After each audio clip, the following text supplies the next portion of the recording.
All right, guys, today we're going to have in Adam McBride to talk to us a little bit about Bellscoin and Litecoin and his kind of venture through the ordinal world. I think he's done quite a bit of. Of course, I'm Grant hosting. You call me Underground, call me whatever you want. Animals in here as he has been the last few weeks. So welcome, guys. And I think primarily, like we said, we want to kind of get an understanding of what's going on with Bellscoin. I'm personally kicking myself because Animal and I off air talked about this last week, and we can go to this exchange and get it, and it was like 30 some odd cents, and I'm like, I'll figure it out. Didn't do anything, and here I am a week later, and it's tripled in price. So I missed I missed the boat, or maybe I did, and I don't know. You'll tell me I didn't, but hey, We're so Adam. early. Well, so I think the first thing that I want to understand is how did you guys find out about this Bellscoin origin story? Like what is it? And Sure. yeah, how'd you learn of it? Well, what it is Billy Marcus, who's the founder of Dogecoin. About 8 days before he did Dogecoin, he did this coin called Bells. So it's Bellscoin. It's a fork of Lucky Coin, and Okay.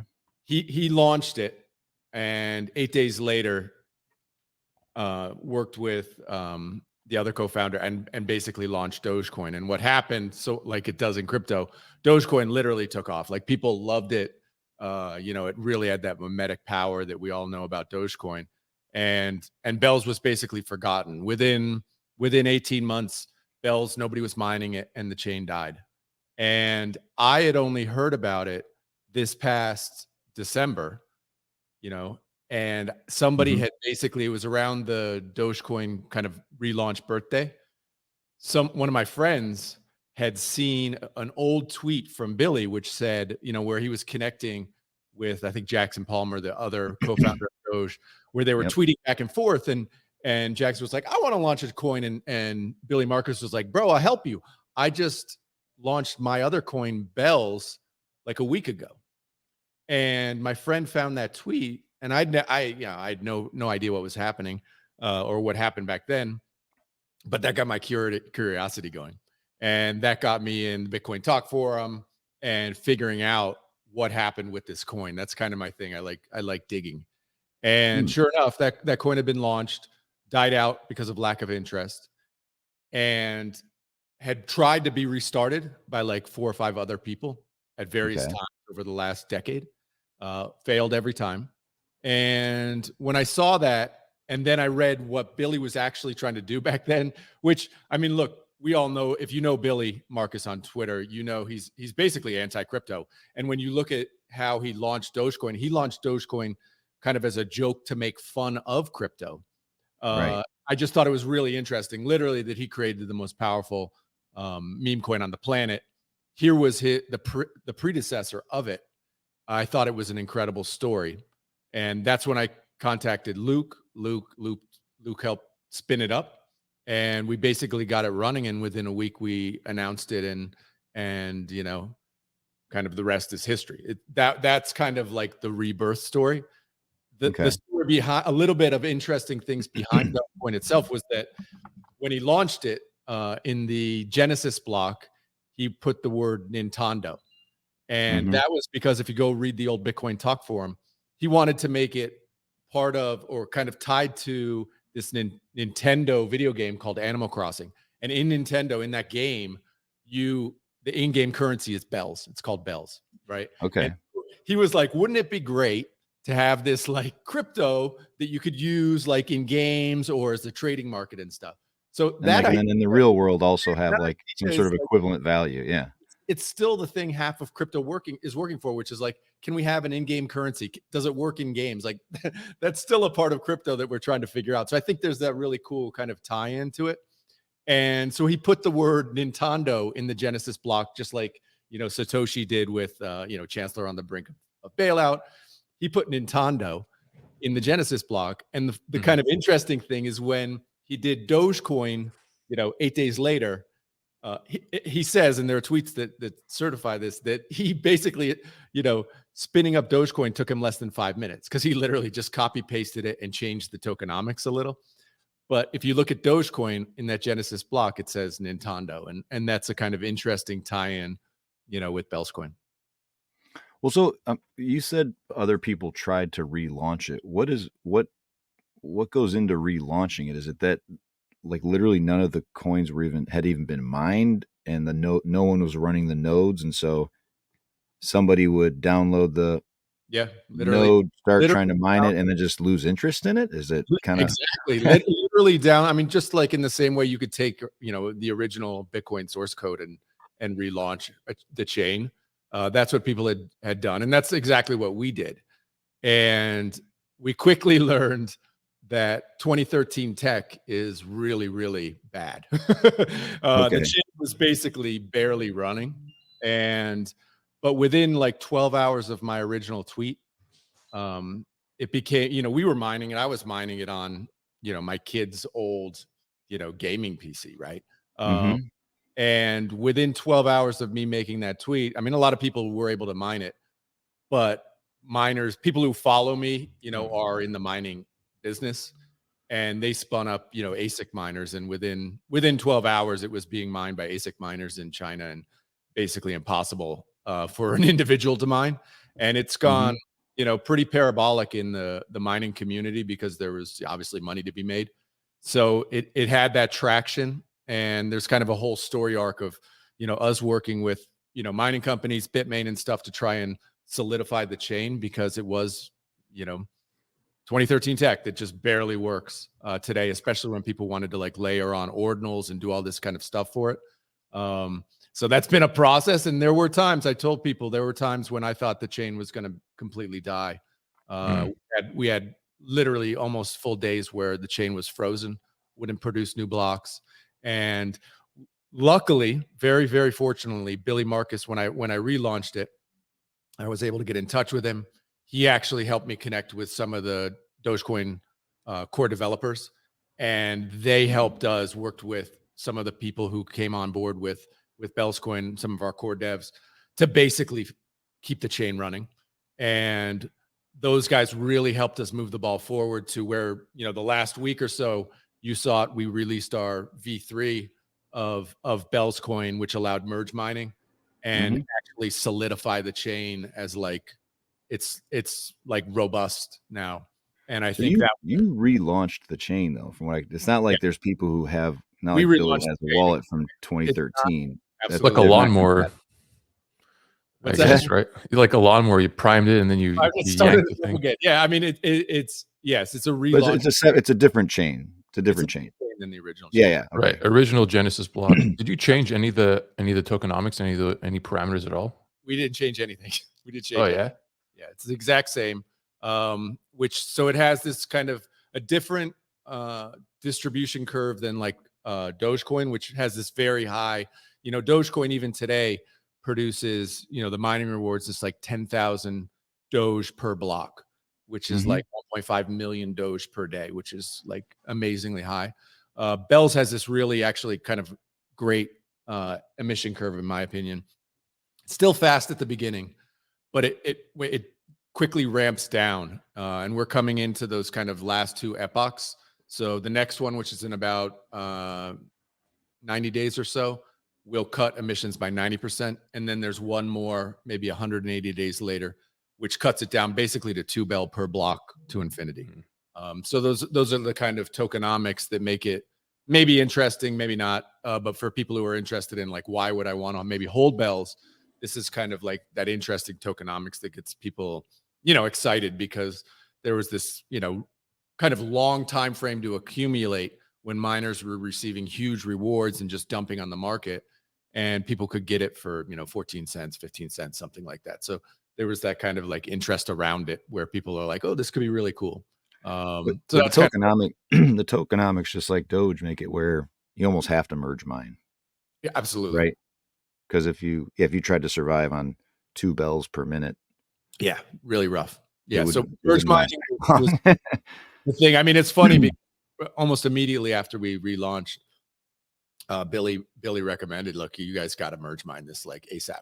Mhm. And so that got us kind of on that path, and Mhm. working with, the Doge core team to figure out how to best do this, because they're, they had already done it. I mean, it's literally the same code, and Right. they would have done differently. Helped us tremendously. Like I can't, and I every time I do a show, I talk about how great the people were. Billy, even though Billy will shit on crypto and stuff, I always give Billy credit for being really awesome and connecting us with people that helped a lot. And the communities were amazing, and just gave us tremendous insights in how to kind of structure this thing to make it robust and actually live.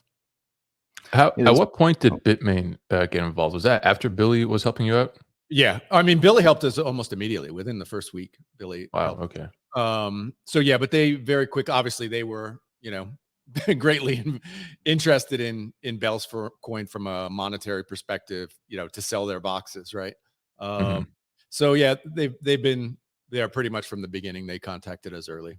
And we've been the pools and everything. I've had some insights in, wow, like this is probably the most competitive industry on earth, right? These guys are real killers. And it's a vicious business. But that's great in theory, because right, it brings costs down, it makes it hyper competitive. But the reality is that what we have is we have aligned incentives, which is like the secret sauce of crypto, where we have miners, we have the miners who produce the companies that produce the boxes. They all want to make money. Hmm. Everybody in our community obviously wants it to be successful, so people will talk about it and stuff. And we have this core group of developers who were there early, obviously got a bunch of Bell for themselves, and they're aligned to keep this thing running too. And for me, it's very much a legacy thing now, where it's like I'm part of this story of Bellscoin. And I said in the early days of it, man, my whole thing is I just got to keep this chain running. Like, how can I keep mhm. the chain running? And I think, knock on wood, that we got that part solved. And now my kind of job is um, how do I attract people who want to do interesting things on Bells, right? How do we kind of become, like for Litecoin, how do we become a testing ground for Litecoin, right? Is there something that Litecoins are kind of hesitant to implement because you don't want to mess up Litecoin? Like, let's try it on Bells. It's basically the same infrastructure. Let's try it here. If it works, great. It can go to Litecoin, and then maybe it goes to Bitcoin. Like, let's do this. And I'm very interested in kind of attracting people who want to build interesting things, to bring them to Bellscoin. Well, yeah, I mean, Right I on. think Animal was talking about drive chains, right? That's been a little bit of our conversation. And I had a couple weeks ago, we had Paul from uh, Layer 2 Labs on. And I think that's interesting. And what's funny to me, though, is that merge mining is very similar to having drive chains when it comes to miners, right? Miners want to receive rewards, they want to collect fees. So whether they do it through a separate chain with its own Genesis block and tokenomics and whatever it is, and does its, maybe it's an Ethereum chain, copy that Scrypt mined, merge mined, Right. is that functionally the same thing as having a drive chain?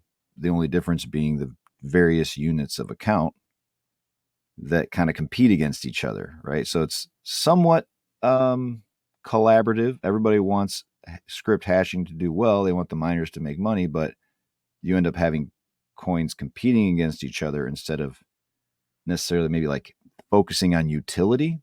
You end Yeah. up with the tokenomics game becomes the game as opposed to like trying to find genuinely useful things for the thing to do. So, Boy, the oh, genuinely useful question is really, that's the thing, we're still very much struggling with in all of crypto, yeah, right? I 100%. think about like what are the great use cases or the really impactful ones that have brought on additional users over the last, since the last cycle. There's only a handful. Like the last cycle, I'd say, OpenSea was the killer use case. How simple is that? It's like a marketplace, but the Yeah. timing, market worked. This cycle, it's kind of like we have pumped up fun on Solana, right? I mean, you look at Solana, Solana was very much almost a dead chain, right? But the kind of stars aligned for them where they had, wallet infrastructure works, the DEX screeners work, the Radium works, and then Solana, Pump Fund came in and hit on this model for releasing meme coins. And You may not like meme coins, whatever, but that attracted users, right? And so Well, it attracted money. it attracted, well, of course, it's like People buying and trading. That's essentially right. That's what you're talking about. reality is that crypto has a bit of issue where it's all about the number go up technology, right? And the number go up technology is the most important thing in crypto. It's the way attention moves, and we may not like it. People who, like probably you guys and myself, we want freedom money. We want people to transact and be able to be self-sovereign and do peer-to-peer trading. But the reality is, at this point in time, most of the world doesn't care about that, right? And so numbers go up. Like, even just look at Bellscoin. The thing that, I mean, we've been working for the last 10 months. But the thing that moved the needle was, oh my God, it pumped 5x, 6x in 2 weeks, right? And all of a sudden, your timeline's full of people who are like, "What's Bellscoin?" Right? It's like, you don't understand. Right. We're working. We have over 100 million ordinals. We have a new, better tech that's literally a proof of work L1 that's bigger, faster, stronger than Doge and has all these great properties and stuff. But nobody cares, right? They care that the price pumped, right? And so I think any community has to kind of understand that that's part of the game. My feeling is, though, the thing that really, really moves the needle, like if you can get it, and it's really, really hard, but if you can get a great app on your chain, that is the difference maker. If you look at, for example, I mean, it was pumped out fun on Solana, literally ripped Solana back from the dead. Or you look at Polymarket, right? Polymarket is on the timeline now. Everybody's gambling on it. It's on an L2. But nobody cares, right? They just want to use an app that's great. And so making that happen would be, if I could wave a magic wand on Bellscoin, that would be the one I would do. But we all know how hard it is to make. Obviously, it's extremely difficult. There's so many things that need to align to get, your product right, the timing right, the market, all that sort of stuff has to hit for something to really hit. And that's, from a business perspective, that's really hard.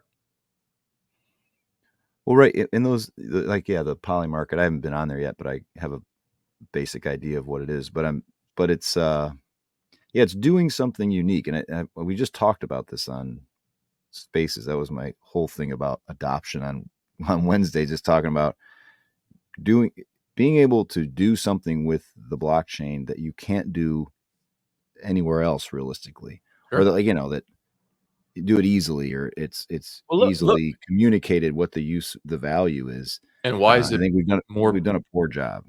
Yeah, why is it better done on a blockchain than the way it's currently done? Right? Well, my point to that, and I made a tweet about it a few weeks ago. It's like, we've already found that use case. It was found with Satoshi Dice in 2013. It's gambling. Like, gambling is the easy. I mean, we might laugh and say, "Oh, well, that's stupid." Well, gambling's like a $500 billion a year industry, right? It's addictive too. And it's addictive, and it's human nature and all the rest of it. And you think about it. I mean, do I think there's a million more use cases than that? Of course. But it's the one where, what are the problems with gambling? The problems with gambling in the old days with bookies and stuff is like, the bookie's concerned that you're not going to pay if you lose, and you're concerned the bookie's not going to pay you if you win, right? Crypto solves that problem. I mean, that is a huge solve, right? And so, yeah, I think, and I think Polymarket may run into some problems because there's big money and a whole bunch of reasons why the US doesn't want Polymarket and doesn't want gambling to happen on crypto.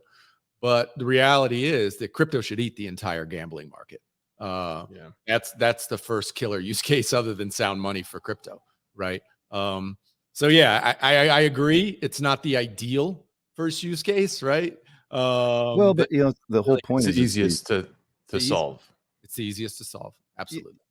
Yeah, and the other part is the international aspect. Like I yesterday, what I put out there, I said something about, like, I was thinking about like how the lottery works and Powerball, and because I was laughing, somebody won like $1 billion Powerball, and then they had to pay $600 million in taxes, and I'm like, what a racket! Like, they can just say, hey, all the money that goes in gets paid out to the winner, but knowing they're going to take 60% of it, right? So it's like, I started thinking, why is the lottery not on a blockchain? Why aren't we doing fundraisers?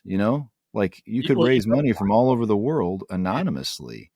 That's a and great you could idea. even say, like, why. we're gonna It's because ingrained power structures don't want that to happen, right? I mean, that's Mm. literally the way everything works. you Yeah, go to you go to a high school basketball game. We're doing a 50-50 raffle. Like it's up front, half the money ain't coming back to the crowd, but we all get it. So I mean, if you could do fundraisers, say it's 10% goes to your thing and 90% gets paid out to whoever that wins. That's such a simple thing, and the fact it hasn't been developed is so strange to me. And I'm not well, a developer, so maybe I but should be doing it's it. But not strange though. The regulatory environment is not accepting of this, and you are right, risking your life and livelihood if you build it. I mean, I was literally just on a space yesterday, and we were, talking with guys who were, hardcore devs, and we're talking about a gambling app, and they're like, not going to touch it, not touching it. Why would I put myself and my family at risk for this, right? Because we have this burdensome regulatory environment where you do it, you might end up behind bars, and so, yeah, you can't just go get on a boat. Mm. You go what is it, 10 miles off the shore and well, be in international waters and do your thing. I'll give you this. I mean, I live in Costa Rica, right? And Yeah, sports gambling was huge here for a while, the sports books. And they literally arrested almost everybody who ran sports books in this country got arrested. If you ran a big enough sports book, the US would grab you on a flight to Spain, or if you happen to pass through Miami, they'd literally grab you at the airport. So really. the long arm of the USA grabs you anyway. I mean, look, man. Roger Ver, Mhm. everybody, the long arm, Kim.com. Yeah. you literally can't hide. You literally can't hide. If they want you, they're going to get you. And Mhm. so I think to that point, it's, for me, it's terrible because it prevents people from building great stuff. And, why should somebody in, Africa not be able to build the next great fantasy football app? They should be able to, in my view. But because of this sort of, reign of terror of regulatory environment, crypto's just had a boot on its neck, and it's sad. Yeah, I think the restrictions on the mobile providers, like the phone providers and that choke point too of Mhm. Google Play Store or Yeah, totally. basically Apple, right? Like if you're going to build something significant, you have to have the blessing of Apple. I think that's Totally. also been will continue to be a big problem, which makes because we had a guy from Stack Mobile on last week talking a little bit about SpaceX and what Elon's doing is kind of can eventually get around that. Like if Elon just built jailbroken phones and started That'd be amazing. Yeah. distributing them, and you could use Starlink, like Oof. what a revolutionary thing that could be, right? Do the I mean, network yeah. thing, man. Look, It's actually man. surprising they let him have. I mean, I said this, and I almost was saying it jokingly. Is like the timing of Space Force is pretty interesting. He starts putting satellites into outer space and building his own rocket ships, and all of a sudden we have to have a Space Force. To protect them, yeah. Like who else? I mean, did he feel tired? I wonder if Elon went, okay, they're obviously looking at me and whoever Jeff Bezos putting people in space, and now they got to have a military up there. Like anyway, let's talk more about Interesting Bellscoin. times, bro, man. You live in interesting times, my friend. It is interesting times, no doubt. Well, so well, let me get the nuts and bolts of Bellscoin. So Bellscoin is from what I could tell is 1 megabyte blocks, right? Mhm. Every minute, just like Doge. Yep. Is there a But there's thought more. to There's much grow more that? space in it than Doge. Luke had a really good tweet the other day, which I could try to find. Yeah, but it's much more robust as far as the amount you can put in. Got SegWit. It's going to have Taproot in Okay, about that's a what I was month gonna or ask. so. So yeah, it's much more robust. It can hold a lot more data than basically any of the main chains. Let me see if I have that. Luke. You guys are going to put Opcat. You're going to run Opcat on it as well, right? Is that the same time as Taproot? Opcat is probably going to hit testnet within the next probably within the next 2 weeks, Okay. and hopefully shortly after Taproot goes live, it'll come on to mainnet. All things considered, hopefully. I'm not exactly sure, but yeah. So just looking at the throughput, Luke had a great breakdown of like per 10 minutes, right? Kind of comparing it to BTC, right? Mm-hmm. And so BTC is obviously 4 megabytes every 10. Bell about every 10 is 40 megabytes every 10. Compared to like Doge is approximately 10 every 10 minutes. So that's Right. kind So of, it's that SegWit that's yeah, making the difference for you guys. exactly. Yeah. Okay. Yeah. That makes sense. So your thought is it's been weird. It's been weird to me that Doge hasn't done some of the things like SegWit and Taproot. Yeah, I would have thought the same thing, but after speaking with the developers, basically they had to make some really tough choices early on that have prevented these kind of. Now they can't do it because it would require basically a hard fork, and there's no way, Doge is at that kind of decentralized point where there's no way they can get enough consensus to basically do these kind of hard forks. And so, Really? yeah, yeah, Well, but yeah. the miners, it's the same miners that would be soft forking. Oh, no, we did a hard fork. We actually did a hard fork. It's required a hard fork to do some of the stuff that we did. And so as far as my understanding goes, Yeah. a lot of What's this stuff. hang on. Because Okay. the Look, difference between a first hard of all, fork and a soft fork is just the frame it. amount of Frame it. consensus from miners, right? Imagine, you guys are more Litecoin guys, but realize Yeah. you guys know how hard it is to get anything done in the Litecoin world. Yeah. Right? When you True. have herds of cats, right? And you're trying to, get them to move. It's very difficult. We had the advantage of our community at the time is, it's 100 guys, right? Maybe. Right. Yeah. And there's, 10 of us who are kind of like, basically hold the strings to it. So we could kind of force this through. Okay. I just think Doge at 10 years on with, literally millions of people who hold Dogecoin and just this massive, grouping of interests. It's just very, very difficult to get consensus to change stuff. I just think Okay. that's what kind of works. The mining pools would have to get on board essentially, right? Absolutely.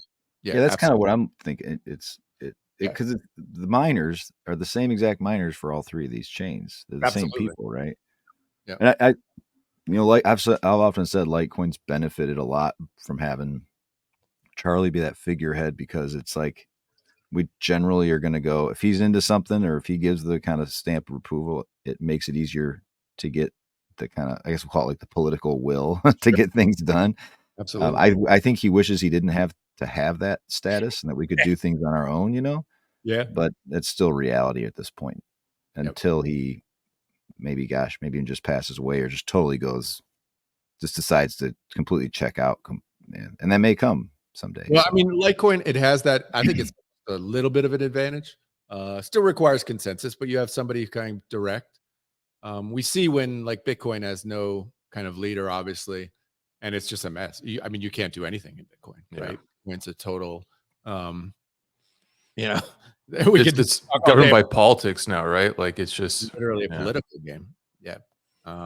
So yeah, I think there's definitely an advantage. You're right. Still being small to get it done, basically. So is And your thought with Bellscoin? Do you guys want to make it the ordinal chain? Is that your goal? I think that we're definitely leaning into that. We have, I don't know, 100 some odd million inscriptions already. I think that being robust and fast for artists or creatives or gaming or something is definitely what we want to lean into right now. How that plays out. I mean, definitely you've seen it in Litecoin. I was there since the birth of ordinals. It's kind of faded, and why are we doing this? What's the problem? So the market's got to figure that out and figure a way forward. But certainly Bells is positioned so it can take advantage of kind of whatever somebody comes up with next. would you guys consider implementing MWeb? Absolutely. Yeah, absolutely. Really? Although I don't know, what's the advantage of it. I mean, this is the thing. When I was talking on a tweet the other day about it with Litecoin, it's like Litecoin's already done it. They've shown that it works, it can happen. I prefer. I mean, look, people could do whatever they want. If the community wants MWeb, awesome, let's go for it, right? But my feeling is like, what's Litecoin interested in? Like you said, drive chains, maybe, right? Where the devs know it's going to be it's going to be a while to get it on Litecoin because it requires, some real consensus building, and Mhm. try it on Bellscoin, where the community is far smaller and we can actually push things forward and like try it. Let's try it here. There's And less capital risk too, right? oh, Like, there's infinitely less capital risk, right? And so yeah, and plus, this is a thing that was kind of highlighted for me in a space, 2 weeks ago. Really smart investor came in and said, this is the thing about Bells that I like is that if I want to build something or do like drive chains on Bellscoin, that experiment may fail. But for a very small amount of money, I can own a significant percentage of Bell's coin related to my wealth, right? So he's rich. Okay, he needs a lot of bells. I'm not rich. I don't need many bells. But if I'm going to do the building anyway, I can own a significant piece of the underlying infrastructure.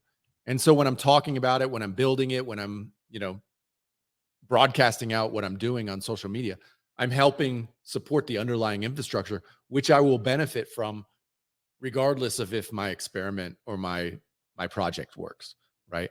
Which I thought was a really, really interesting way of looking at Bell's coin right now, which is like, from an investment standpoint and a builder standpoint, you can not only build the thing, but you can own the underlying infrastructure to a significant percentage where even if your thing fails, you supporting the chain itself, you can be rewarded. I thought that was a really, really interesting thing that I'd never considered. Hmm. You got a follow-up animal or no? no, I think it's absolutely right. I mean, this is a question we were asking to Paul because he's really interested in pushing on Litecoin. Um, I actually don't know that he is. well, I I think think he yeah, still wants it on Bitcoin, and it's like he's almost become his life's mission to What, to just get drive right. irritate on Bitcoin? Bitcoiners. Bro. He's going out all the wrong way. All he does is shit on Bitcoiners all day, and then he expects them to put on his drive chains on. I mean, we saw, I do a ton of Bitcoin spaces and talks and stuff. And I mean, I think at last count, there were 85 L2s being built on Bitcoin now, Wow. Yeah. and it's like, we know it's going to be a bloodbath, like almost none, probably none of those are going to work. It's so out. competitive. They're Yeah. so competitive. But the good thing is that people are trying again, right? That conversation was so closed for years. And I think that's been the greatest benefit of ordinals is just reopen the conversation to building on Bitcoin, which is fantastic. That, and I think it's illustrated how the fees can really be ramped up quickly Oh yeah. with like almost no users, right? Like, was it a couple days ago? There were some Yeah. people stacking, like I think it was like 12,000 people stacking Bitcoin. I'm not even sure what that means. Like, but It was some sort of some way of going on to another thing but you only had 12 blocks to do it or 5 blocks to do it. Such a it's like a farming Ponzi game type of thing. I don't know, man. I don't know. I and don't they know if brought the I network to trust. its knees. I Like, trust. I don't know if I trust anything that's like put your Bitcoin to work. It's like, I don't believe it. No. no, I think it's bringing, because there's a lot of people that I feel are kind of disillusioned, and they think that Bitcoin is unstoppable, and it's the only chain. There is no second best. I don't believe that at all. Um, and more and more people are starting to see the light. I feel Totally. so having options for them that aren't Bitcoin Cash, you know, blockchains that are, in my opinion, harder than both those chains. 100%. Yep. I think the timing is good for Bellscoin because of that. Totally. I think Bitcoin season 2 exposed the maxis Hmm. for, first of all, the tiny number of people that is. It's literally a couple of handfuls at most of like the really hardcore guys Mhm. who are Bitcoin or nothing. Like that's silly, And I think the majority of us finally woke up to like, actually, that's silly. We don't like that. And the idea of Bitcoin as digital cash, electronic peer-to-peer cash system, like it's so dead, it's laughable.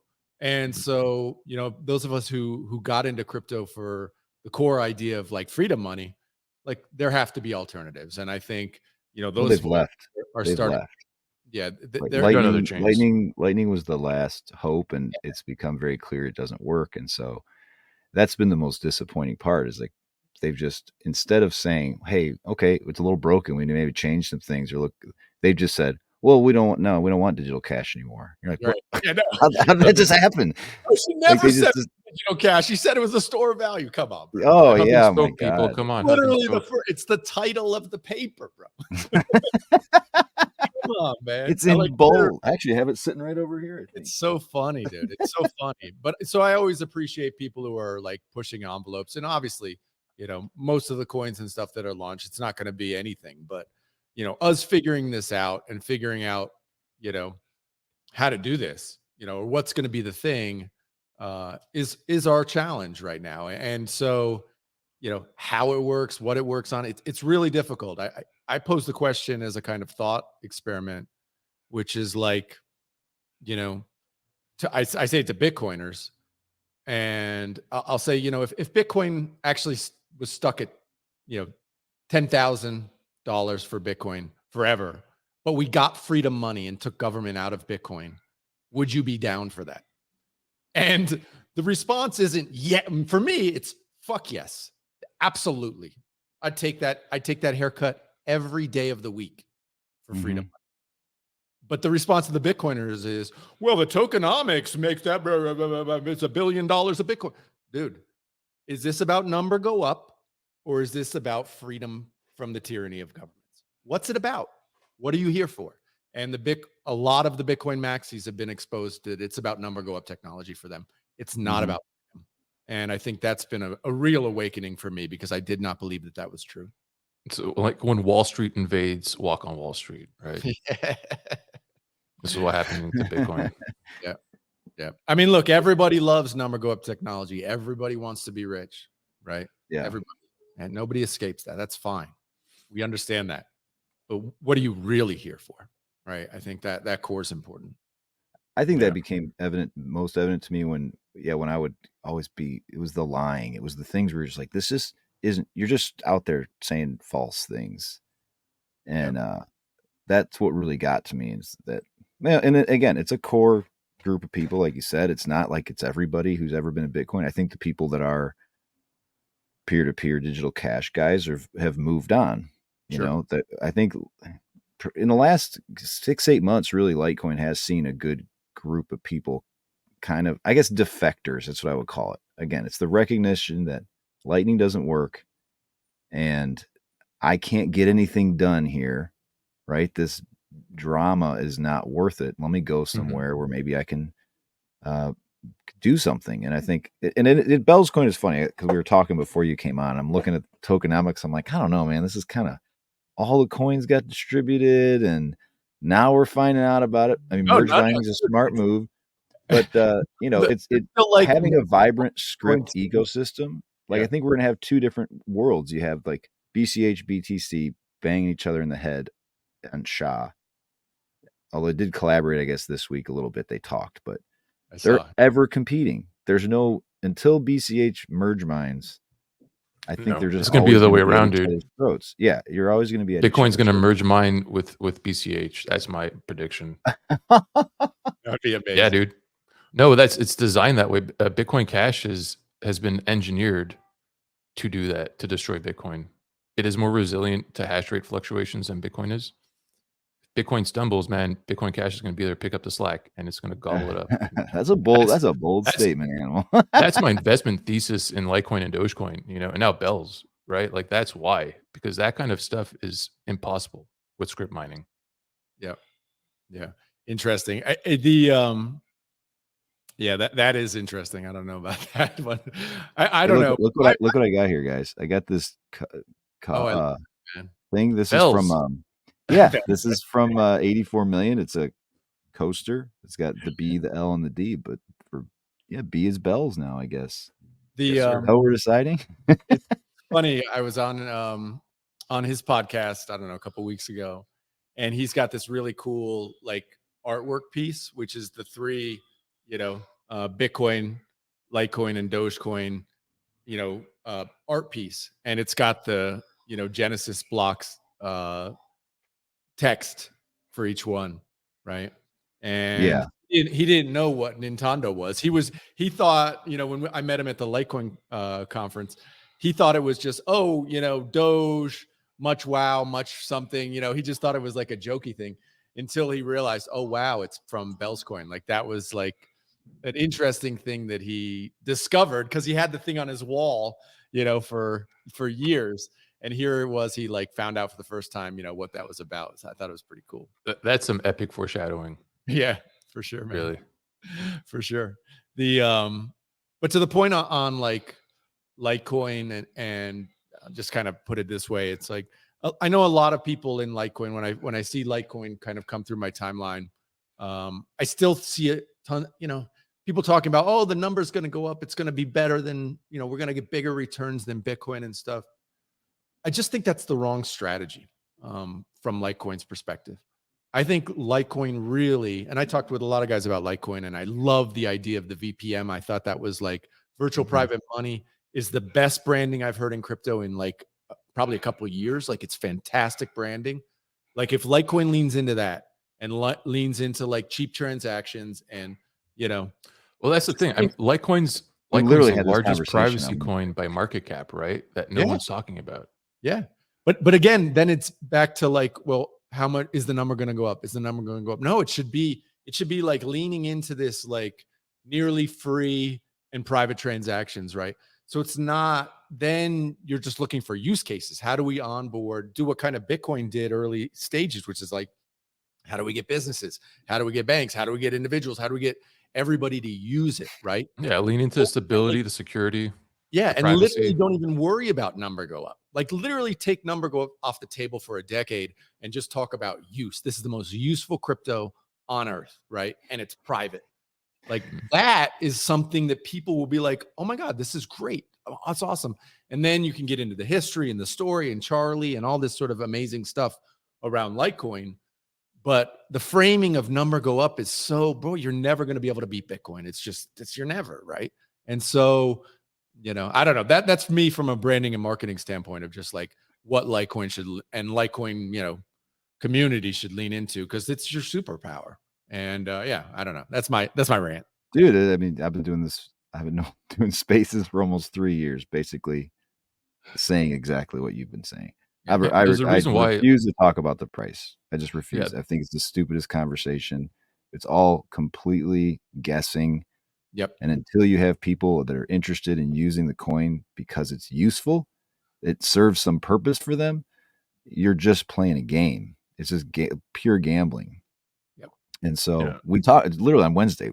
That was the episode. What I call it, how to gain adoption, and that was what I said. It's about finding ways that this coin brings value to businesses, so that more people accept Litecoin as payment. Totally. Now, whether it's Litecoin and Dogecoin, I really don't care which coin it is, but that they can extract some value out of the blockchain. They like the finality. I get payment in my freaking account like 2 minutes after you come into my store. That's a lot faster than credit cards. I don't pay credit card fees. I don't have to worry about a customer signing up or whatever information. They can it's digital cash. Like literally cash is dying, but cash is valuable for people who run, there used to be really high cash businesses like vending machines. Shit. Maybe that's what we should be focused on. Step one. I talk with a guy named Ray Youssef, who's it's no one's, Ray. Yeah. And he, obviously is pushing for like, how do we reach Africa and reach Africans? He calls it like financial apartheid, where you literally can't, you live in neighboring countries, yet your banking systems don't work between each other, right? If you even have a banking system, right? And he leans into this. And like, this is a space where, they were using a few years ago, they were using Dogecoin because Dogecoin was like near free transactions. People could use it. It was fast, easy. You could have it on your phone on an app, right? And now they've moved to like Tron and whatever USDT on Tron because it's free, right? On maybe a centralized blockchain. I don't really know. Yep. But it's stable too. It's stable. Yeah. And it's stable 100%, right? And so, yeah, I just think like these are the opportunities that certainly Litecoin has like a real head start and could maybe make something happen. I mean, a Yeah. multi-coin feature is certainly possible, and I think it'd be easier to push something like BTC Pay Server, you know, to because you need you need to bootstrap the circular economy, and I think that's a great tool. Yep. Totally. And it's Totally. multi-coin. You can Totally. easily add bells to it, and I think you guys might be working on that eventually, hopefully. Trying. We're trying. I'm talking with like even like the guys who have the Dogecoin app, you know, for Doge. You know, hey, can we get bells in there, man? Because that'd be amazing, right? So, but yeah, it's always, you know, this is what we're always trying to do is get adoption, make it easy for people. Even, you know, yesterday I was talking with the guys from like Ghosty Cash, which is Ghosty Cash lets you whatever. I want to send in Ethereum, yet get Bitcoin on the other side, right? It's one of these like payment mechanism things. And I'm like, hey, can we get bells in there? Because right now people have to go to an exchange and take it in, take it out. You know, I'm like, hey, this would be a nice opportunity for you to maybe make some money here. So I yeah, would it's do that. I would do that. totally, Honestly, that'd be my preferred way to acquire it is totally. just swap.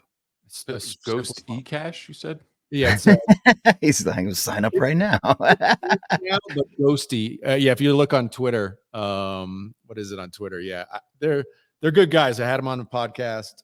Actually used their service to test it out and stuff. And it can be like completely anonymous to an outs. Obviously, they're in like Germany or something, so they're regulated and all this sort of stuff. So it's Ghosty, GHOSTY.cash, is their like website. So it can be anonymous, although it's, you know, not anonymous maybe to them, but anonymous to outside sources of like what you're transferring and stuff. And, you know, I just look at it as basically another kind of what's it change now or whatever. Mhm. Mhm. You know, being able to bridge to different cryptos and stuff. It's, My ultimate dream long term is that these merged mined coins, the miners themselves, this is in my brain. Maybe you can build this. Are you ready, Adam? Mm. Somehow the miners themselves act as they're looking for stability in their mining rewards, and so they're willing to kind of counter trade their own assets against each other. So like Yep. if anytime I want to swap Litecoin for Dogecoin, I get a rate that's based mostly on the mining rewards, Mm. like the ratio. Like I get 10,000 a minute or whatever. Okay, so in 10 minutes I get 100,000 Dogecoin, and I get, I don't know what would be right now, 25 Litecoin maybe right now. Yep. No, maybe less than that, 18. But so that ratio is hopefully where these end up long term somehow. Like if The they had market that cap's balanced ability out, you to mean? create, to create like almost, well, not so much the market cap, more about the reward schedule. Again, this is my crazy Okay. idea that I'm always that I know.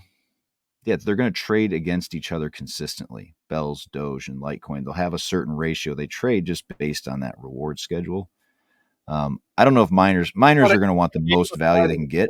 schedule, which there was actually somebody trying to do that on Bitcoin.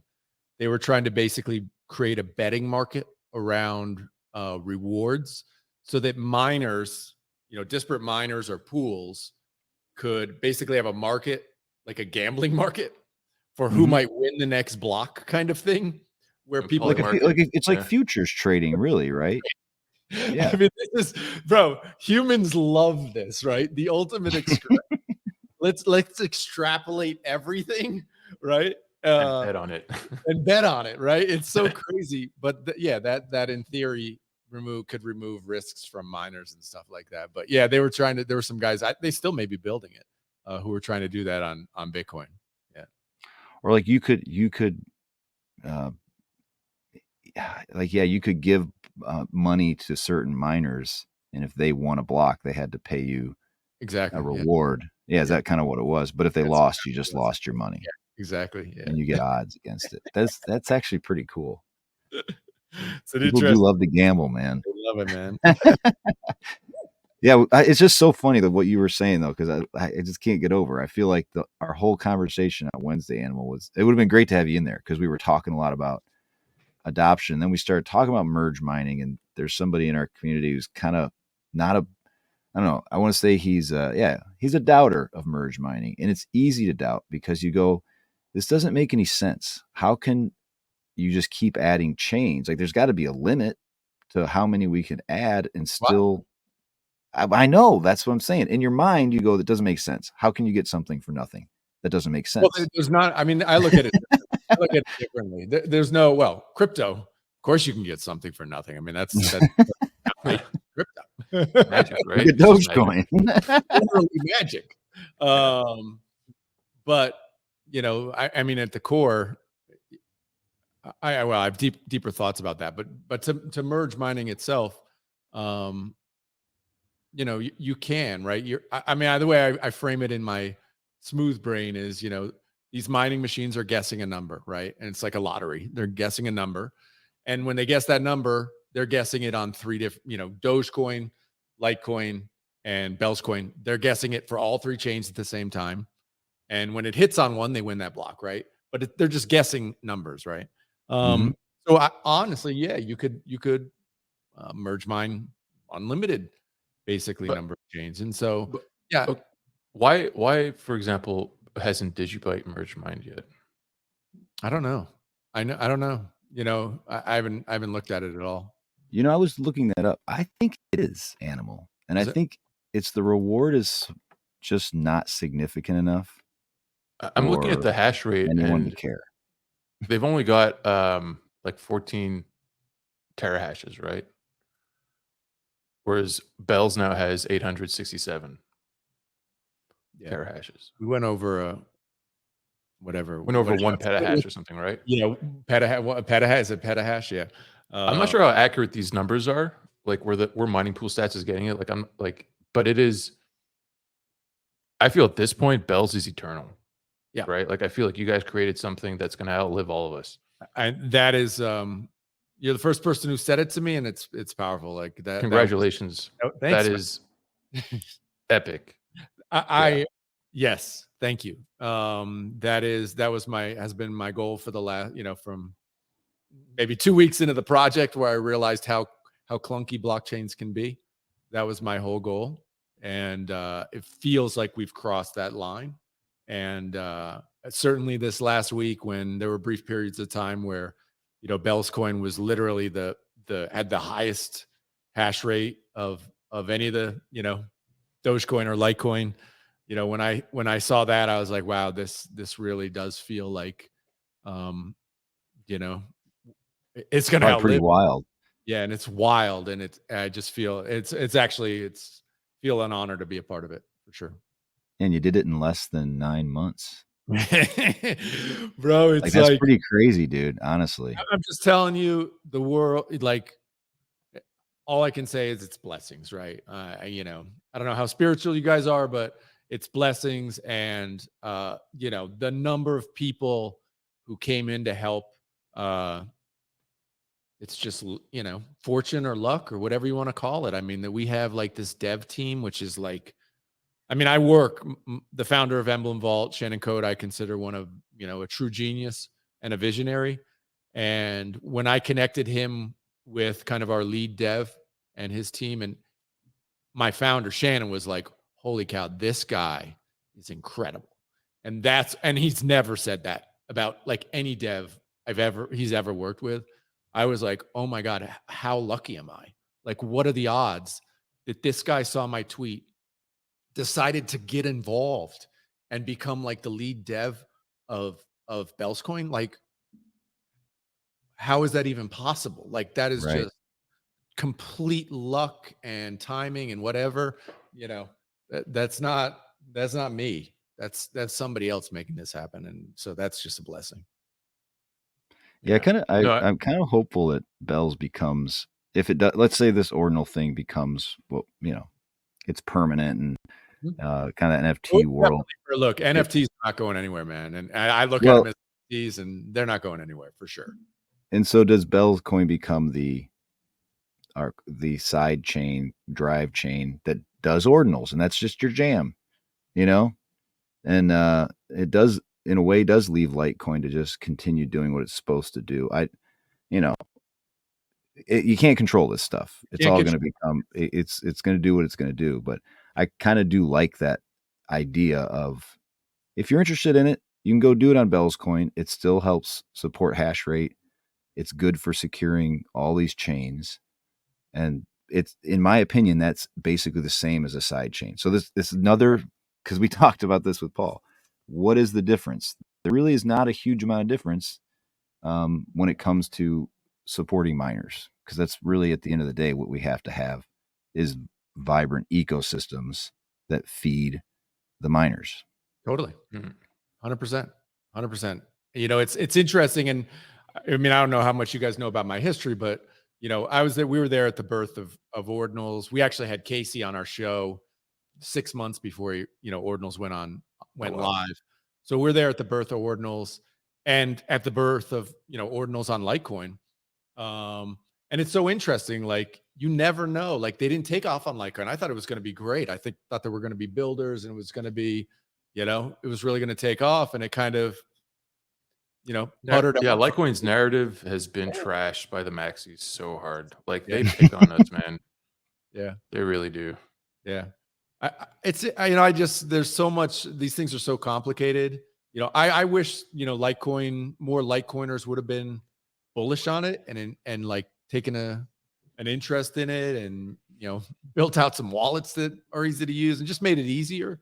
But we just couldn't get the developer traction on Litecoin. I felt like it just, you know, there were just not enough people to really kind of move the needle. And yeah, for whatever reason, look, I still hold a ton of Litecoin ordinals, and you know, I just, from a cool perspective, you know, I'm still, you know, still involved, but Yeah. just, it's so difficult to say what's going to work for what community and what's not. It's just, I feel like the market's also maturing a bit. The fact that you've got such a great dev on your team now, I think that's indicative that great devs are moving towards things that are harder. You totally, know, man. they're less impressed by NGU technology, and they want something that's got staying power. That's Totally. something with like real principles, Yep.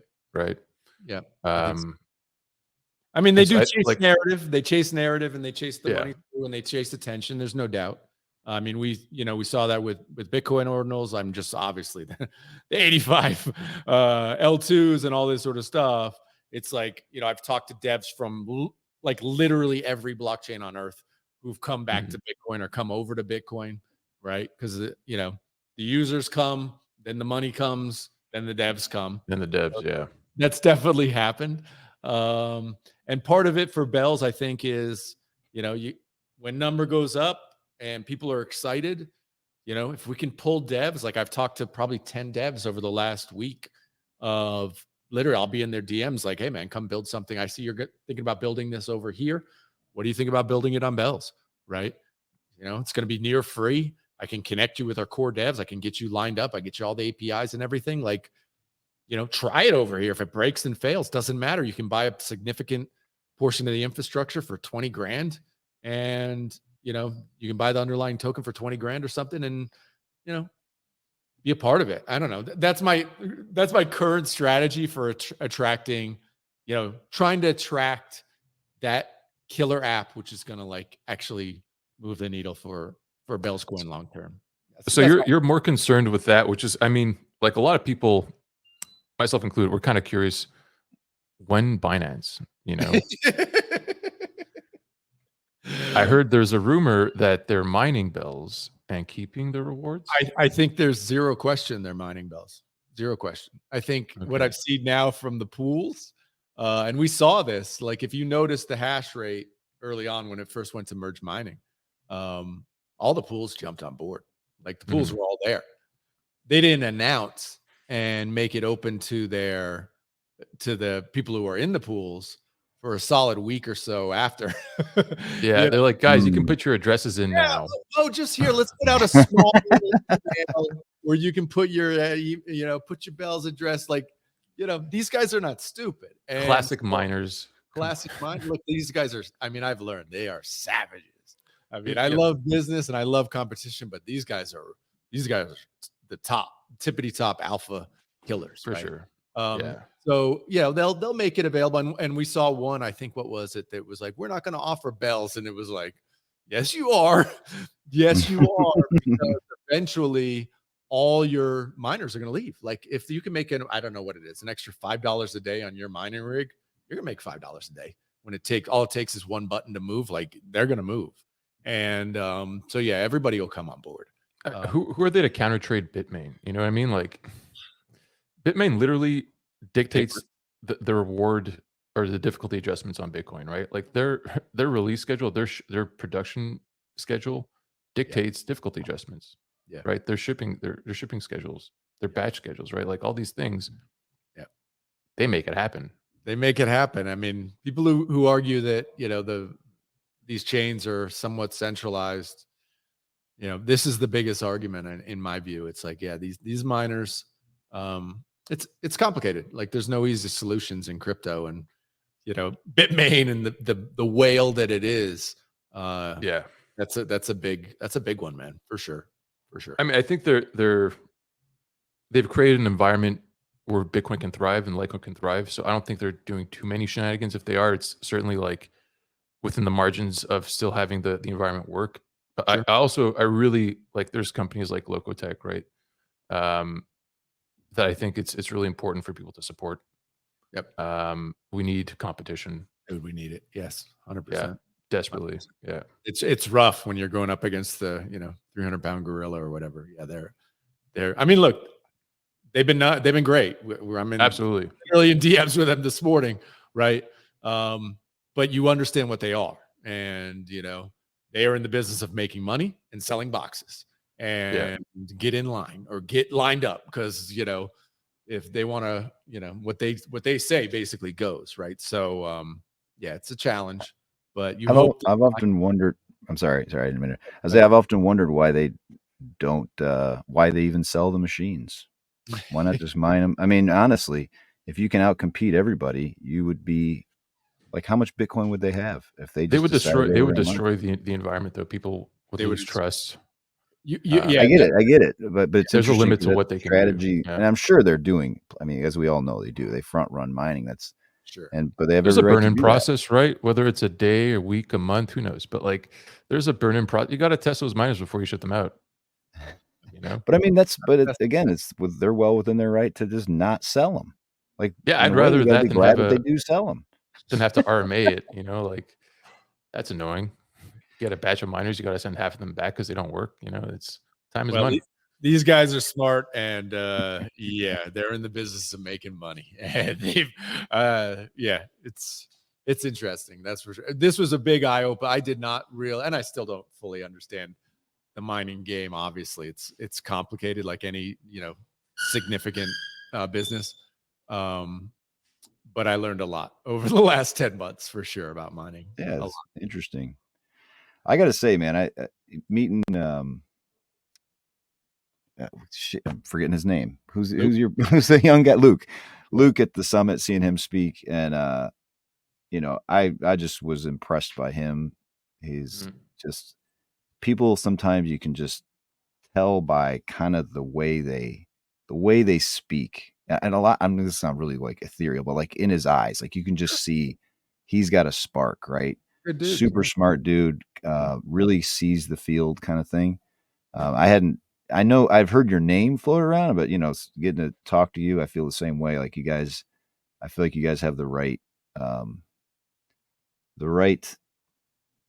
guidance. Your head's in the right place for both you guys. So to hear that you're getting that kind of support is really cool. So I may have to pick up some Bellscoin.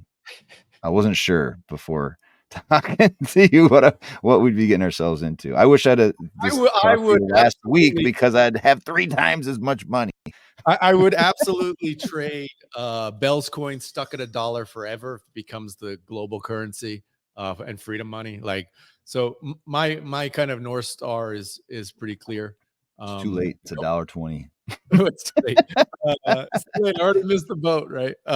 It's so funny, man, how this all works. But I'm very, it's Bellscoin is definitely, obviously it's a meme coin to a degree.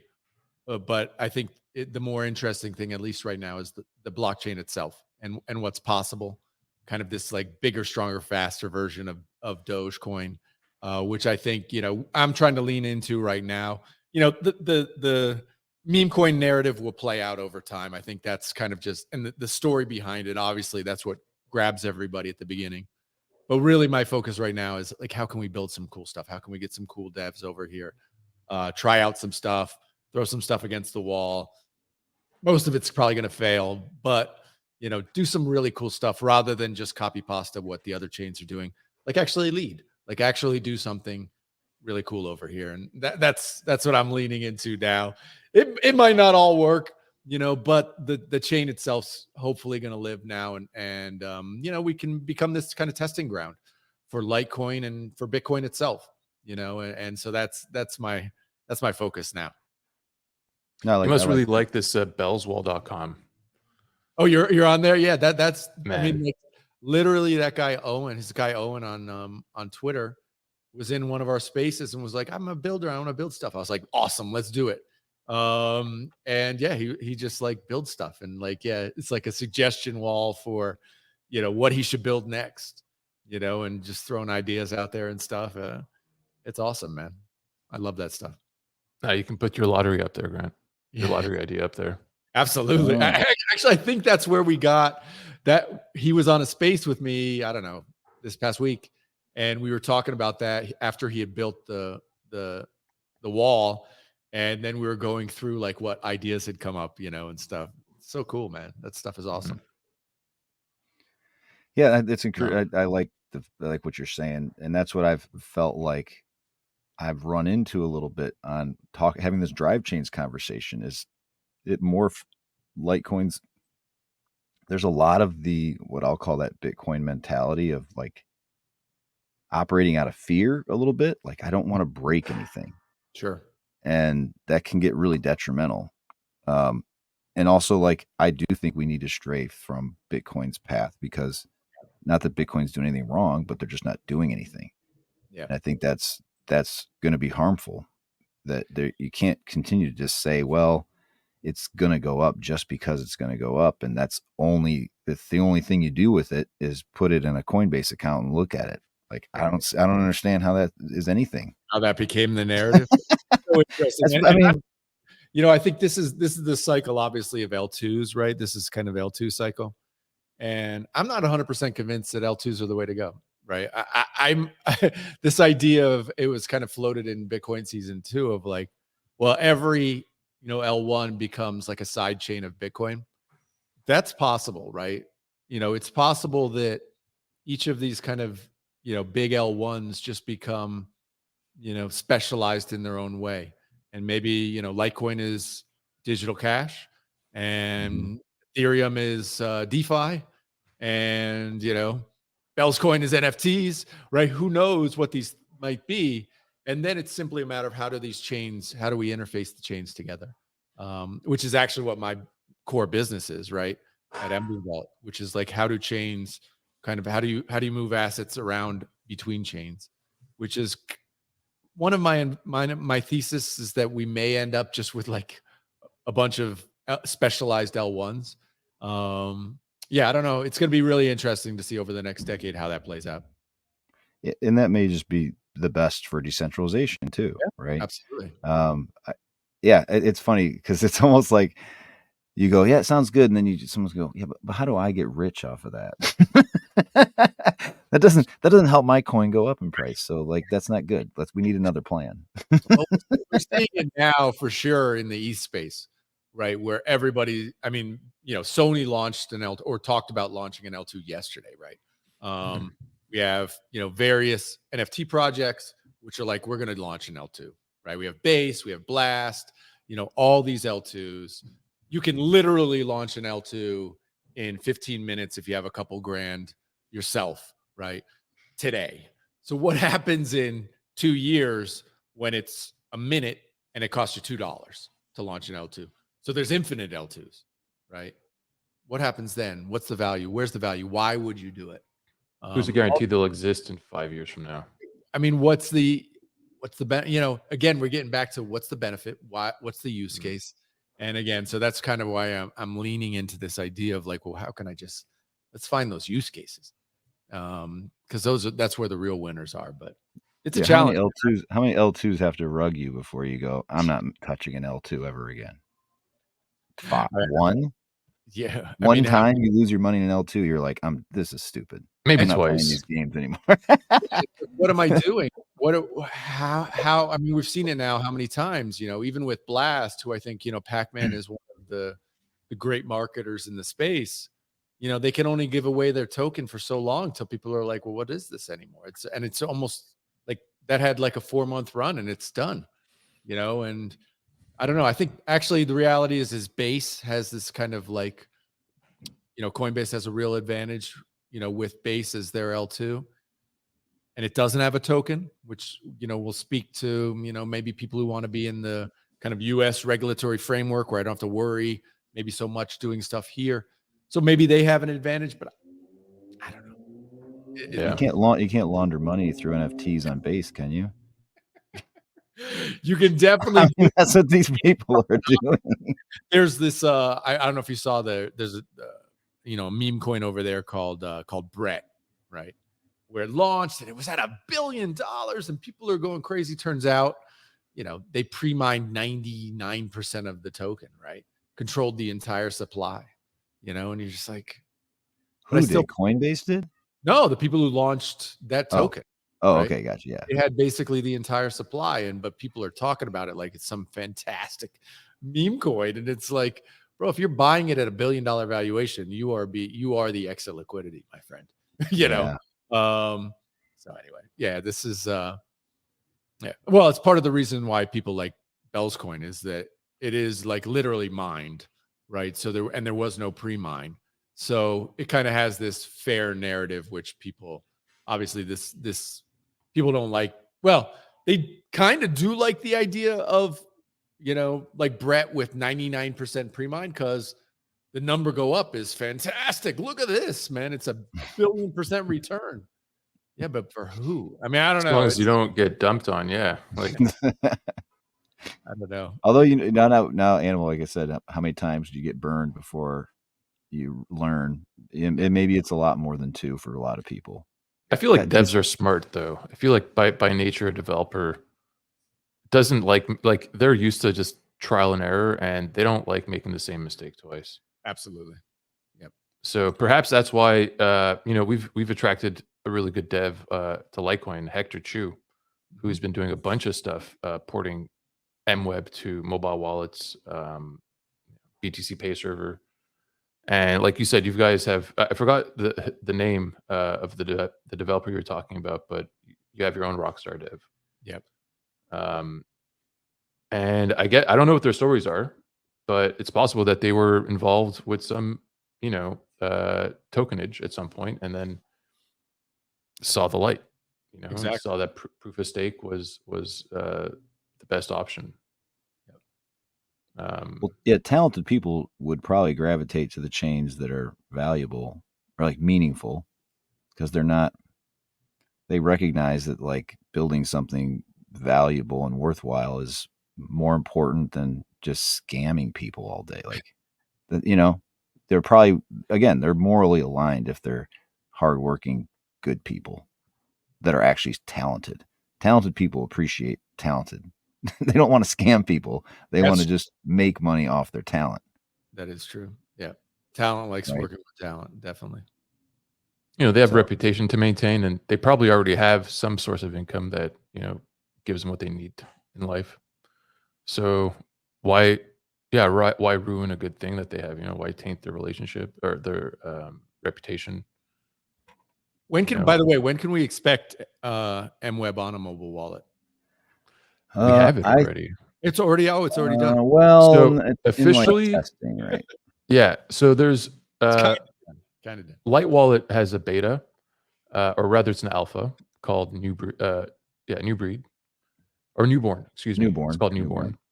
But Cake Wallet also has a beta. If you sign up to the beta stream on Flight something. and That's Flight. Android and Apple has it as well. Where they call it their Launchpad or something.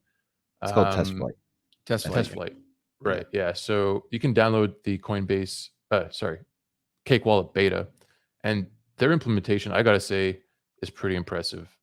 You got coin control there. You don't have to download the whole blockchain. You just have to sync the latest. I'm not sure how many blocks, but you have to do some kind of a sync. It takes maybe 2 hours, and yeah, it works very well. It's super polished I from think I what I can messed up tell. because when I did download that and I kept going in like, why can't I use this? Do I have to create a new wallet that's like No, an MWeb like within the app, or it's going to be on? I should know this. I got to get these. Cake Wallet sponsors us, by the way, Adam. I should know all about You Cake should Wallet, all but I know don't all right about now. Cake Wallet, yeah. and what a But great sponsor they are. My God. I mean, they actually from a are. wallet perspective, I have to say, like, I'm It's not sweet, biased right? when I say this because Cake Wallet is sponsoring us, but they have a great wallet, a great interface, functionality. They've got some kind of swap function. They have a bunch of swap dexes listed. They've got ChatGPT. You can get you can pay for that. Some kind of they have their whole, like a bunch of LLMs you can use, and a great dev team too. From what I've heard, they're top notch, responsive. Yeah. All right, I got it. I'm just gonna have to. You're gonna have to give me a little walkthrough on how to set MWeb up on this animal. But we're gonna. It's a But okay, toggle. just to answer your question though, You the don't want to have 13th it ready, birthday, the third, right? the You want third. it like natively in the wallet, right? Like that's Yeah, I think on it was October 13th is the 13th birthday of Litecoin. I think that's probably the goal is to have awesome. it live on Light Wallet and Cake Wallet. If so, maybe worst case you're looking at like Halloween, Yep. but it's right around the corner, which is really cool. And I think is going to be we're seeing a lot of money moving on to MWeb right now because it's on Ledger. So it's Somehow, hopefully yeah. just a matter of a number of weeks here. So it's exciting. That's awesome. And I think we talked to a guy from, oh God, I forget these names all the time. Who's the tracking app? What were they called? Oh, Breadcrumbs. Lauren, breadcrumbs, yeah. And to hear him, to understand what they track today, what they can see and can't see. And yeah, you do start thinking like, yeah, I don't like the idea that essentially my money is being tracked. Anybody can go look at my address and know everything I've done. Like I don't like that. And I mean, if you you don't really self think custody, about it a like lot. everybody advocates, right? Like you buy a cup of coffee or you send some money to your friend, just dox yourself. Yeah. Yep. Right. I mean, that's why I use crazy. Coinbase. The guy from That's why whenever I transact, I use Coinbase. what did the guy from Breadcrumbs say about MWeb? He didn't know anything about it. He didn't heard of it. His whole business is tracking, and he's in like exchanges use his service. Police, he gets contacted by various police forces and stuff. And yeah, the fact that he hasn't even, and he's looking in there and he's going, I'm not seeing anything. Like, where's this? And we're like, it's not in there. He's like, oh shit. I think you realize, I don't know. It probably will get used for some nefarious stuff for sure. But It could also be used again, noble you stuff, can't right? stop it. Like You can't stop it. yeah. I think the upside is it's probably definitely better, financial privacy, financial sovereignty. Like this is the point. This is what Satoshi set out to do. 100%. And it's continuing. I want to say it's continuing his vision, his mission. So yeah, worth it. Agreed. Yep. It's up to law enforcement to step up their game. Not stifle us. Yeah, I just hope that doesn't mean like cameras everywhere, because that would suck. Yeah, Probably is, because what are they going to do? That already happens, right? Yeah. It's like the pot, the frog in the pot, right? It's like what hit me the other. We're going when we're going to Nashville, right? You go to get on a plane or whatever now, and because I'm outside of the country coming in the U.S. It's like pose for the camera, and that was not on the cards 5 years ago, right? Yeah. You were not supposed to have your fingerprints and all that sort of stuff when you were coming in as an American citizen. I'm an American citizen. I wasn't supposed to have to go through that. But They took your prints?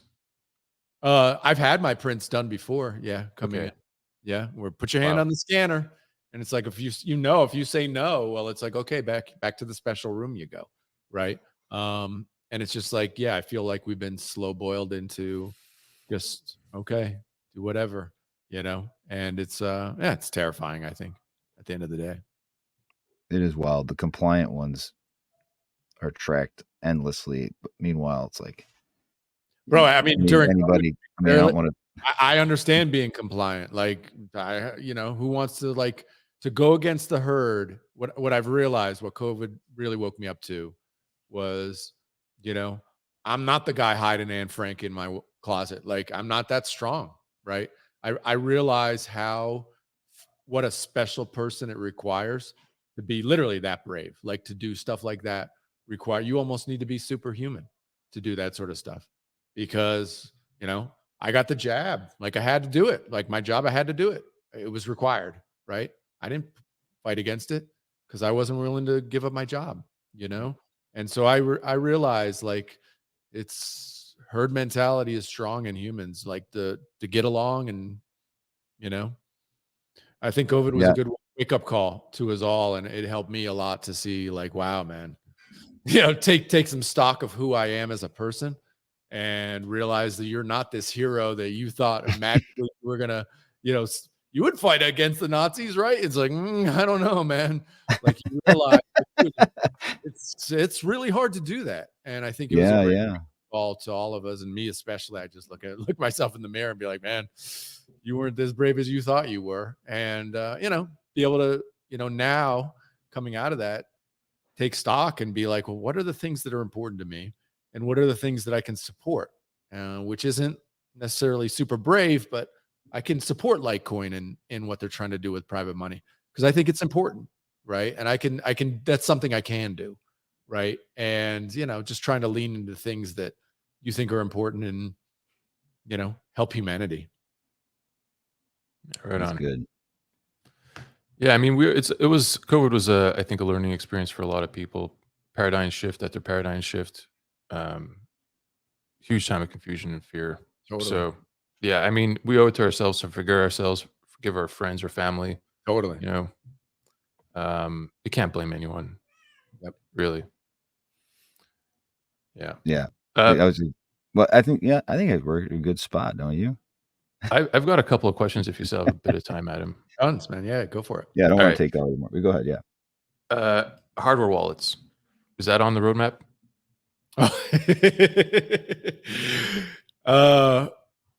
There's no roadmap. No. Okay. What's discussed? There's no roadmap. I like to say, people come in, well, when's the dev team going to do some marketing? I'm like, bro, you are the dev team. Congratulations, you're the new CEO, man. Uh-oh. But I'm not qualified for that kind of job. yeah. I'm sorry. But yes, obviously, I'd love to have you know uh, hardware wallet support for bells. I think that's something, maybe a little bit, we got to get more traction. I mean, the reality is like, people have to be aware of bells. Nobody's going to support us. Ledger's not going to put us in if they don't feel like they're going to get a bunch of users using this. So Right. I think we got to get a lot more traction, a lot more awareness. So, but yeah, I'd love to have that. Right now, the most secure way to hold bells is, run a full node, and, you could store your private keys offline. Like, that's the most secure way, which I Yeah. encourage people to do. I mean, you'd be stunned, man, the number of people who literally go on the exchange to buy the bells and just keep it there on the Yeah. exchange. Yeah. Bro, get it off. At least get it into your own wallet, you know. So yeah, it's a constant battle, man. Most people, self-sovereignty is not for most people. It's barely for me, right? So I realize for most people that's not ideal. But yeah, we're working on it. We'll eventually get a hardware wallet to support bells for sure. So the Bellscoin core is more, you'd say, safer than Nintendo Wallet? Yeah. I mean, look, Okay. Nintendo Wallet's a hot wallet, right? It's on your web browser. Yeah. So Right. for sure, Core is safer than that. And then within Core, it's like an old school kind of, Bitcoin, wallet, where, you can export the private keys, keep them on whatever, a thumb drive or something like that. Yeah. Um, The only thing is you do need to be connected to the internet. to Right. create, no, you can be offline to create the Oh, wallet really? and stuff like that. Okay. Okay. You can be So offline. can you generate addresses offline too? Yeah, you can generate address software. Oh yeah, okay. I thought you had to sync the blockchain and like You all do this have other to stuff. sync the blockchain. I mean, I'm not fully technical on like what that Okay, means. Ever, so, but obviously your biggest risk is your computer's compromised. In theory, right. But that's you the know. thing, right? Like if I were to create like a long-term cold storage wallet, like I'd want to do it air gapped totally from the beginning. Yeah, I don't know if Um, that's not possible, really. I don't think. not yet. Yeah, Yeah, yeah, that's one thing that for like that's important. I think. totally.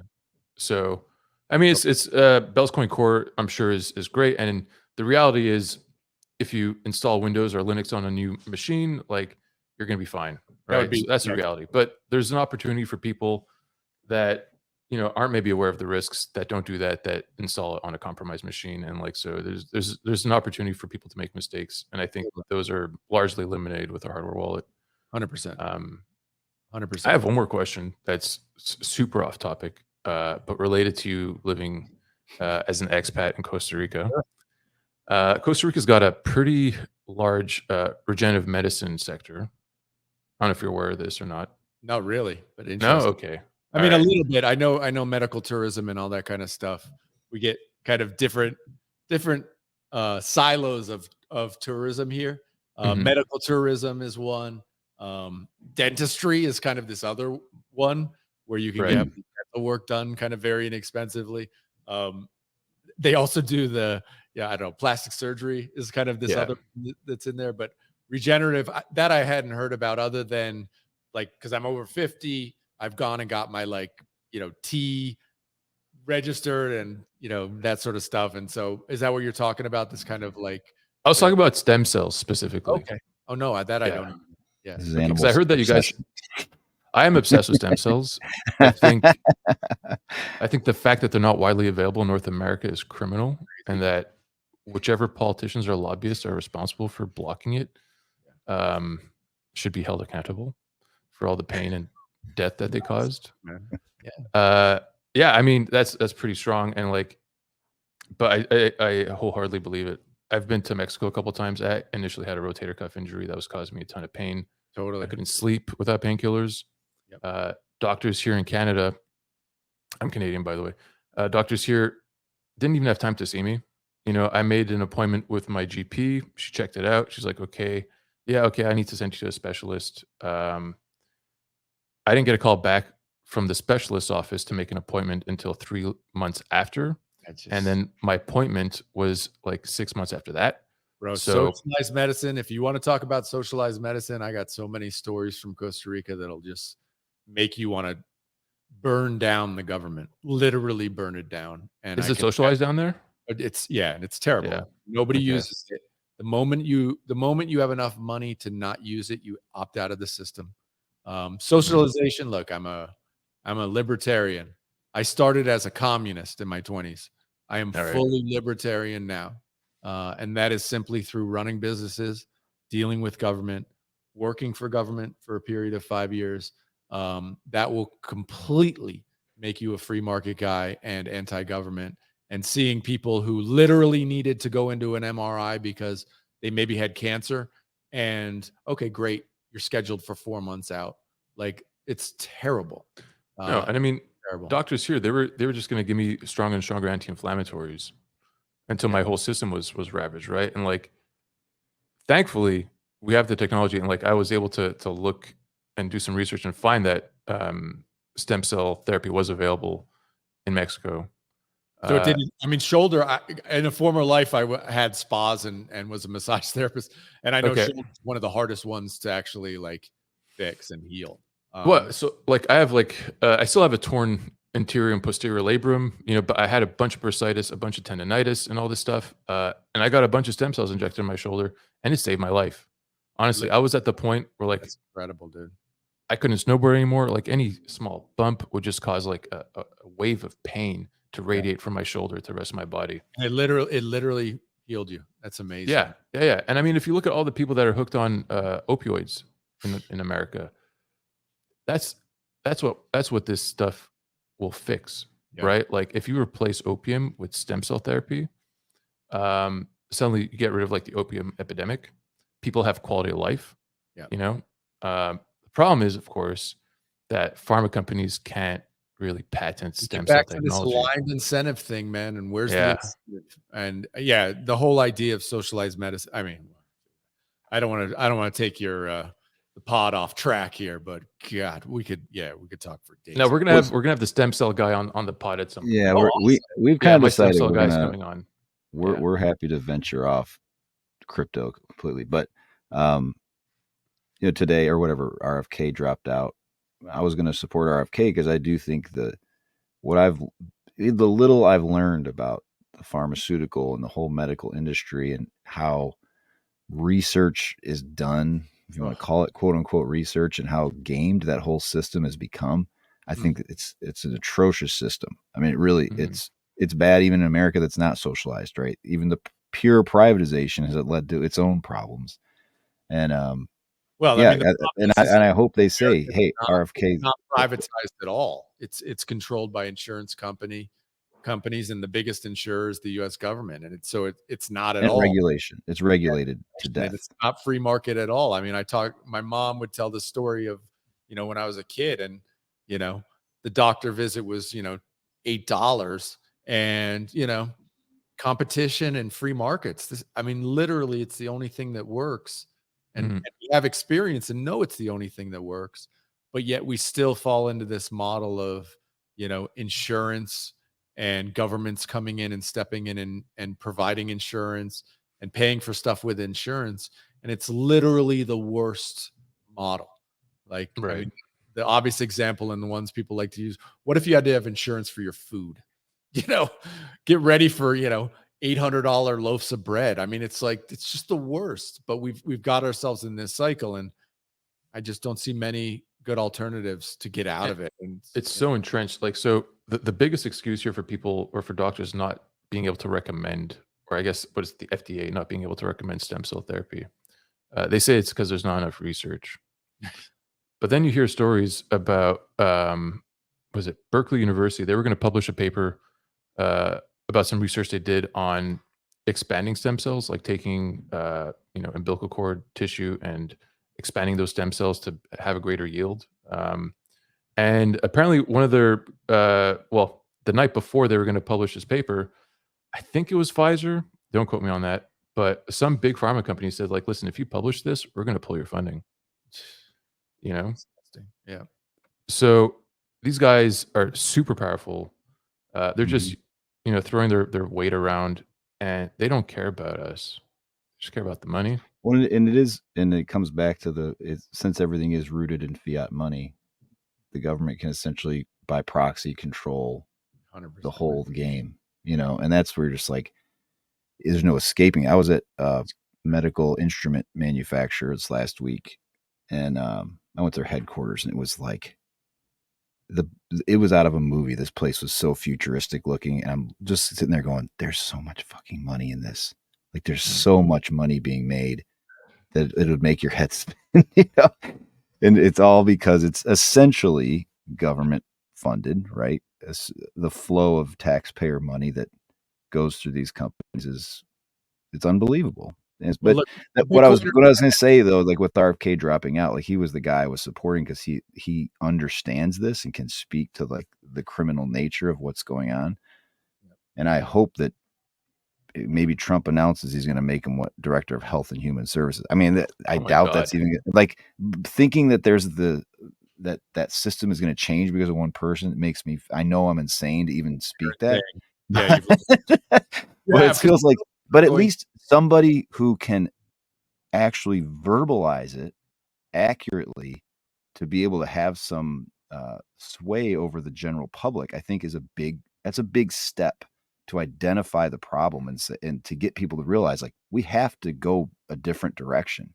We can't continue to give these people more power. We And not have to to sound like a find ways. conspiracy theorist, right? Like, because he's been fighting these guys his whole career, right? right. So Yeah. So what he it knows. him I know from personal experience having worked for the US government here in Costa Rica, and what you learn pretty quickly is that in big bureaucracies, it doesn't even matter. The aligned incentives in bureaucracies is everybody keeping their job, moving up, not making waves, staying in their job. Like, and it doesn't even matter if you have a disruptor come in, or it very rarely matters. I can't even really point to any examples of it really mattering, because the aligned incentives of everybody in the organization is to just keep the ship running and keep it going forward because of my salary and my benefits and my everything. Right. And so that's just the way I look at it, is that's just the way human organizations work. Mm-hmm. And it's kind of why I like Vivek, because Vivek, for the first time I've heard from a politician, is like, well, how do we trim the tree? How do we cut these back? And I don't think there's any, my personal view on US politics is he's like this only person, like nobody else is really talking about that. How do you really just trim these trees? How do you cut it back? How do you actually get rid of the bureaucratic states? And you see it with Milei in Argentina, which, I mean, this is where I get Big hopeful, time. because it's like, oh my God, it happened in Argentina, and I know a lot of Argentinians here. I never thought it could happen in Argentina. But you see how bad it had to get though before it happened? It had to get really bad, and I think maybe that we have to get way worse. And I hope not, man. I hope not too. I Well, really do. I really hope not. Honestly, Trump is the guy that could do it. He's just like, he's not the guy. Unfortunately, he does not speak to things like in Argentina, where he would say, "Look, we need to just cut this, and this. It needs to be gone." Like, that was radical. He has the ability to say those things, but he just doesn't have the knowledge to say it. Right? He's not actually thinking. He's not actually caring. He wants to win. He doesn't care about freedom like down there. Did you hear how in that talk he had with Elon about him proposing to Elon that he runs some cabinet in the government, some efficiency cabinet? That sounds like a whole new branch of government. Right, the director of governmental efficiency or something. It's the efficiency department, and Department of Government Efficiency. It makes me think of I don't know. It's like in Miramar they have the Department of Happiness, and it's like whenever I see that, I see a whole bunch of Americans going, "Oh, it's so great." I'm like, bro, you have never worked for the government. You do not know what you are cheering. Like, you are the first step to cutting the government is to create a new department. Yeah. There you go. Exactly. We need to monitor. We need a whole group of people to monitor the rest of the government. That's a good idea. I worked for basically the Office of Foreign Disaster Assistance here in Costa Rica. So this is the part of the government in the U.S. that provides assistance for like hurricane relief or earthquakes. So we're like the first responders and give out money and stuff. And the joke within the organization was that it costs us $500,000 to give out $50,000. That was the joke, right? Mm-hmm. And I could tell you stories for the rest of the day today about waste and inefficiency. Like, it's you have no idea what it's like. It's the worst of the worst. And we were an efficient organization within the U.S. government. Like, people looked at us like the cowboys. They're wild out there. They hardly, there's almost no checks and balances within our organization. It's a total disaster. They don't ever have layoffs. It doesn't happen. They had to create within our organization. The strategy was everybody had to renew your contracts every 4 years. That was the firing mechanism. So when they really, really, really, really didn't like you, which was almost never, they just wouldn't renew your contract. That's the way they would fire people. Nobody gets fired. We literally had dozens of people who did nothing, like literally no work, like nothing, zero, sat in their office and collected a paycheck. And that wasn't even the worst of it. I mean, it's like, and this is top to bottom. This is everywhere in government. It's beyond belief. But you can't really experience it unless you've either experienced it or you've tried to actually build a business and bump up against it. And so it is what it is. Most normies are never going to get it, never going to understand. And so it's kind of up to the rest of us to actually change things, and so that's why I'm bullish on crypto. Amen, man. Yeah, me too. All right. Well, hey, I really appreciate it. This was a good conversation. We probably could talk for another couple hours. You need to be in our Twitter spaces because it's this but sometimes Definitely they go on like 3 or 4 hours. yeah, definitely DM me when you have spaces and stuff, and I'll pop in, man, because I do I them like every Wednesday at 9 Eastern. 9 p.m. Eastern. 9 p.m. Eastern. Oof. Y'all are You go to crazy. bed early? A Are you an early bird? couple hours behind you, so it's like, yeah, that still sometimes works for me, man. All right. Well, maybe you're just not cut out for the underground. It's all right. Don't say that. No, it was good talking to you, man. I definitely feel like we could sit here all day, but go check out Bellscoin. Like I said, I'm gonna have to figure out how to get this wallet downloaded, and I'll grab a few. 69 too of late, them, dude. probably. I'll grab like 69 of them. There you go. All right. Hey, thanks a lot, Adam and Appreciate you guys. Animal. Yeah, see you guys Thank later. you.